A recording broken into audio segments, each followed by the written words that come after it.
ვიყავი ახალგაზრდობაში ჩვეულებრივი ადამიანი. ტექნიკურ უნივერსიტეტში მოღვაწეობდი. 10 წელი ვიყავი სასწავლო დარგში. მეცნიერი ვიყავი, ჩვეულებრივად გამოგონებები მქონდა, არასდროს არ მიფიქრე რომ მოძღვარი გავხდებოდი. გავხდი მორწმუნე, როცა კი ჩვენი უწმინდესმა აღორძინება დაიწყო ტაძრების და მეც დავდიოდი ტაძარში შავ სამღვდელოებაში და დამეწყო შთაგონება, აი ვარ დეკანის მოადგილე, მთელი ბოლო 10 წელი ვკითხულობ მხოლოდ იოვანე დამასკელს და ამ ლიტერატურას და სულ მეკითხებოდი ჩემ თავს, ნუ რა ხდება ჩემში და ბოლოს აი ეს ხება შემოდის ამის 3 საათზე და მეუბნება დაამთავრდა შენი ერისკაცობა, უნდა დახვიდე მონასტერში რა.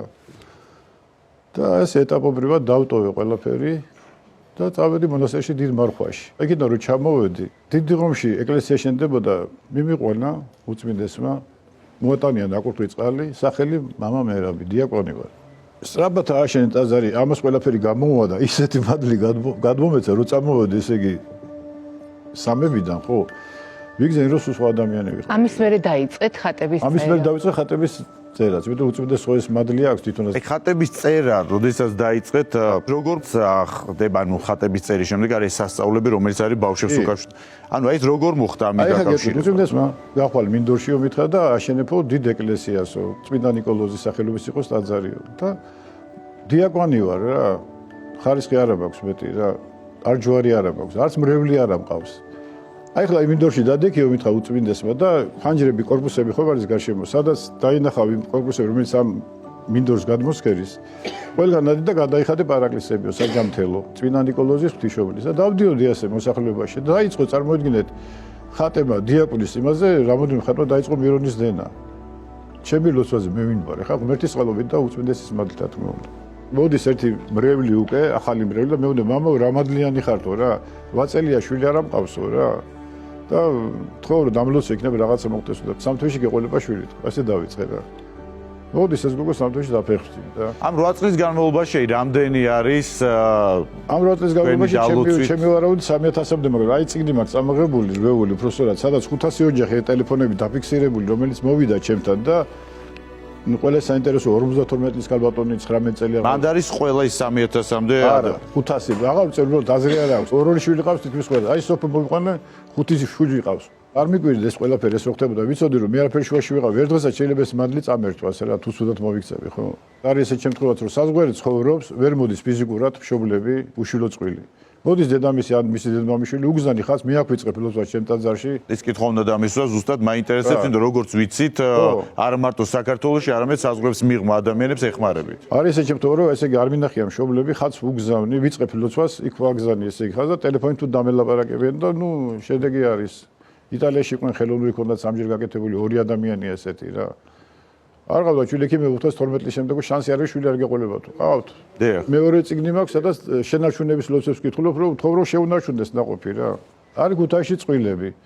22 წელი არ ყავდა შვილი. ტყუპები შეეძინათ. კი, 30 ტყუპია დაბადებული. მოვიდნენ და 22 წელი არ ყავდა შვილი. და უთხარ რომ ერთ თვეში გეყოლება, ახლა ზოგიერთს ვეუბნები 1000-ს რა. ერთ თვეში გაიგებთო ტყუპების მშობლები ხდებითო და თავიდან და იცინოდნენ სილით მოვიდა, არ არის მორწმუნეები. და შემდეგ მოვიდნენ ძალიან გაფიქრებული და ორი ნეგატივი მოწეს, ორი გულის ცემა. როგორ ხდება? აი მე რამდენი ბავშვი არის თქვენი ლოცვით დაბადებული? მოდიან მე. თავიდან ვიცარ ყველას. ხო, ვერ რომ მონაცვლოთ ეს ბავშვები თუ ან თქვენ სახელს ხო არ ქმევენ? 200 ნათული მყავს. 200 ნათული. მე გავჩერდი, იმიტომ რომ ბერი არა ვარ და ჩემ შვილიშვილებს ბლოკავ. ოჯახებს ვეღარ შექმნიან, იმიტომ რომ ახლა რომ გამეგზელებია 3000 ბავშვი იქნებოდა ჩემი ნათული დაახლოებით. თქვენ თქვით რომ ხეიბარი ბავშვი მოარჩინეთ, ანუ კი, ხეიბარი ბავშვი, აი სარკომიანები, განიკურნე, ცერემონიალური ბავშვი იყო და აბსოლუტურად 100%-იანი ცერემონიალური დაბლა ჰქონდა 6 თვის განმავლობაში განიკურნა, ისე რომ 100%-იანი ჯამთელი. გასათხოვარი გოგოს მაგალითად ახლა ფეხი უნდა მოიჭრათ გერმანიაში, ხატი გაუგზავნეთ და ბარძახში უნდა გადაეჭრათ ფეხი და აღარ გადაჭერეს რა, იმიტომ რომ ჩავიდა ხატი ორი კვირა იყო და განიკურნა. ლოცვა არის თქვენგან, გასაგებია ხატწერთ გასაგებია. მეორე მხრიდან ამ ლოცვას უბრალოდ კითხვა, რწმენა ხო სჭირდება? ამას ვაკეთებ, აი მე უბრალოდ სასწაულს კი არ ვახდებ, რწმენაში შემყავს ადამიანი. ვესაუბრები რომ თუ ირწმუნებთ ამას ყველაფერს, მოგეცემოთ. თქვენ გვერდით არის თქვენი მრევლის წევრი სოფო ჩალაგაშვილი, რომელსაც წლების განმავლობაში არ უჩნდებოდა შვილი და თუ არ მიშლება 5 შვილი გყავთ ახლა. ერთ დღეს გადავწყვიტე რომ წავსულიყავი ტაძარში. ჩემთან ახლოს არის ეს ტაძარი, რომ მივედი პირველი სასწაული რაც იყო, რომ შევედი, მამა უხატავდა გოგონას. და უცებ რო შევხედე, რაღაცა ჩემი თავი ამოვიცანით. მამაომაც რო დამინახე, ვაიმე, მე მგონი შენ დაგხატეო და მოკლედ აქედან დავინახე ეს უყურებს და თავისუფლად ზუსტად ეს იყო. ზუსტად შევედი თუ არა, მამაოს ყავდი დახატული. და მოკლედ რო შევედი, მე აუხსენ ჩემ მდგომარეობა შვილოსნობასთან დაკავშირებით და მამაომ დამლოცა და მითხრა, რომ შენ ხატს გაგატანო. და წმინდა ნიკოლოზის ხატი იყო წავაბრძენე სახლში და ზუსტად მაშინ, როცა ხატი იყო ჩემთან დაბრძანებული, გავიგე რომ ორსულად ვარ. მეორე ბავშვთან დაკავშირებით მქონდა კიდე ესეთი სიტუაცია, რომ ჩემი ბიძაშვილები მივიყვანე, უკვე რომ მე ჩემ თავზე რომ ნახე რა ხდებოდა და რამდენად მადლიანი იყო მამაო. მივედი და მამაო მითხრა, რომ შენ რა აღარ გინდა შვილიო და მე შემწყვა 9 თვის მყავდა ჯერ პატარა და კი მამაო როგორ არ მინდა მეთქი და დამლოცა და მაშინაც ზუსტად იმ თვეში ვარ დარჩენილი ორსულად. იმის შემდეგ მამაოს ლოცვით უკვე 5 შვილის დედა ვარ და მართლა მთავარია რწმენა და სწორ ადამიანთან მიხვიდე.